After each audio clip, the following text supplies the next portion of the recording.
నీకు ఐఏఎస్ రావట్లేదని చెప్పి అట్లా 3 శత్రువులు నాకు 3 కారణాలు చెప్పి వాళ్ళు తిరిగి వెళ్ళిపోయారు. ఆ క్షణంలో నాకు జీవితంలో ఒక సత్యం అర్థమైంది.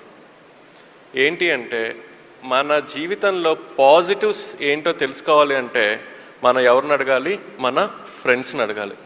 అదే మన జీవితంలో నెగిటివ్స్ ఏంటో తెలుసుకోవాలంటే మనం అడగాల్సింది డైరెక్ట్గా వెళ్ళి మన శత్రువుల్ని. కారణం ఏంటి?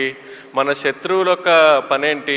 24 గంటలు మనల్ని అబ్జర్వ్ చేస్తూ మనలో ఉన్న నెగిటివ్స్ ఐడెంటిఫై చేయటం మన శత్రువుల పని. సో మనకన్నా మనలో ఉన్న నెగిటివ్స్ ఎవరికి తొందరగా తెలుస్తాయి? మన శత్రువులకి. నాకు నా శత్రువుల కారణం వల్ల చాలా క్లియర్గా అర్థమైంది నాకు ఐఏఎస్ రాంది 3 కారణాలు.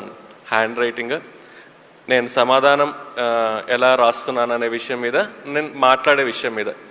వెంబటనే నేను మా నాన్నగారికి ఫోన్ చేశాను. నాన్నగారు నాకు ఇంకొక సంవత్సరం కూడా కావాలి, నేను ఇంకోసారి కూడా ఐఏఎస్ రాద్దామని. వెంబటనే మా నాన్నగారు తిట్టారనమాట. ఇంకేంటి 3 సార్లు నువ్వు ఫెయిల్ అయ్యావు, ఇంకా నువ్వు రిస్క్ తీసుకోవద్దు, వెళ్ళి జాబ్లో జాయిన్ అవ్వు అని చెప్పి. తర్వాత మా అమ్మకి ఫోన్ చేశాను.